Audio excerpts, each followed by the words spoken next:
Hello, freak bitches. I hated dealing with actors. I'd never been around actors. And that thing that we were talking about before, where people just like say things that they don't really mean because they think that you're supposed to say those things because there's like a pattern of behavior that you're supposed to. Yeah. Oh, I thought he was amazing in that film. Yeah, no, I thought he was excellent. I thought he had a lot to offer.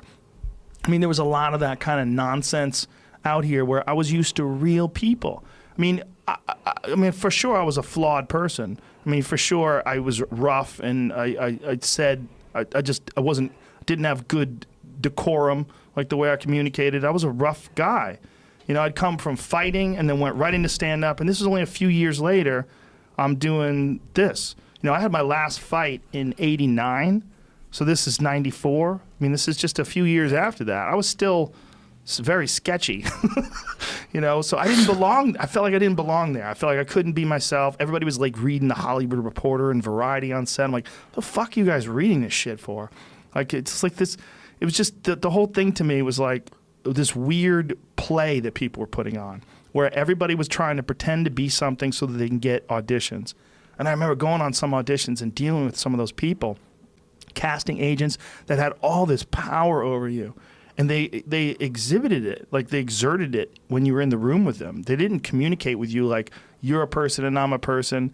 They communicated with you like, you want something from me. And I don't know if I'm going to give it to you. Let me see what you do. It was just the way they did it. It was just so shitty. It was gross. It was just, it still is fucking gross. Oh, it's gross. I mean, this is the thing that people have, the real problem that people have with this Harvey Weinstein situation is not just that the fact that he was a piece of shit to all these women. It's his position of power that he had over them, that he exerted. He got himself into this position and then used that position to, according to Whitney, like Whitney Cummings was talking to me about this, she's like, what you're hearing is all the women that said no to him. She's like, that guy fucked a ton of them. Fucked a ton of them. And it was part of the deals that he gave them. They even went after one of the girls he was fucking. That girl from Donnie Brasco, and she did the movie with Gretchen Mol. Yeah? She did Rounders. Oh, I remember her. The blonde, cute thing. Now, if you watch Donnie Brasco, she's in Donnie Brasco. She ain't got a fucking line in that movie. Not a line. Really? She's an extra in that movie. She's Sonny Black's girlfriend. But when you see her in fucking whatever, she's got a bunch of lines now. And it was because she was fucking Howie. They just went after her a couple of weeks ago. Gretchen Mol got her. Who went after her? Just, Angelina Jolie and the troops. Oh, they're all saying that this is the reason. The non-dick suckers. Listen, they all got to suck a dick eventually. Yeah, she's pretty. Look, I had heard that there was a lot of them that were actually very successful that fucked him. I mean, this was this guy's thing. It's fucked up and it's dark, but once that gets going and once that's what he does, how do you stop that train other than what they did? They all knew. They all knew. And nobody opened their knew. fucking mouth so you could suck my dick. A couple of them opened their mouth. A couple of them didn't. Yeah. They got swept under the carpet, and that's always going to happen.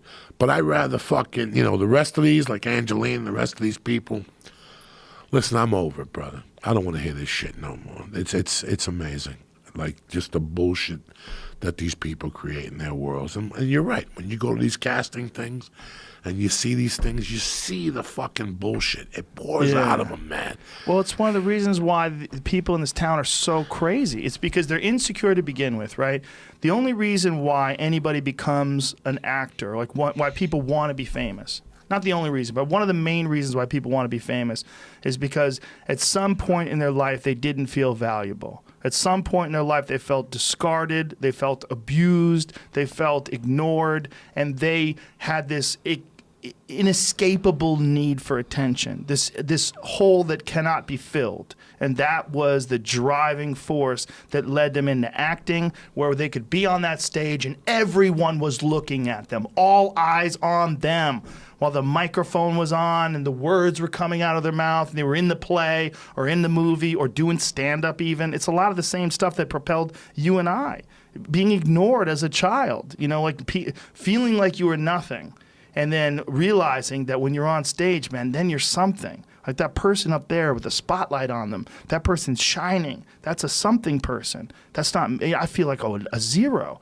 But that thing that leads you to become an actor or want to become famous is also like it's so fucked up with acting because you have to get chosen. It's not like music or like stand-up where you can look at stand-up. All you have to do is you do open mic nights, you get funny, you build up an act, and then people come to see you. You build up a career, and the next thing you know, you become a successful comedian. That's what happened to you. That's what happened to me. But with acting, you have to get chosen. You don't have to work. Like if you do plays, nobody is ever gonna fucking see you ever. You're never gonna make it out of plays. Nobody's going to see famous play actors. Nobody gives a shit about them. You have to be in movies. You have to be in television. So you have to get chosen. So you have this whole chain of like, maybe I'll pick you, but I'm not sure. Are you the one? And so you have to develop this sort of personality that fits in with what they're looking for. You have to mold your sensibilities and your ideas. Like there's a lot of people that are in Hollywood that don't have opinions of their own. What they have is a series of opinions that they've adopted and adapted because they think it's going to lead them to be successful.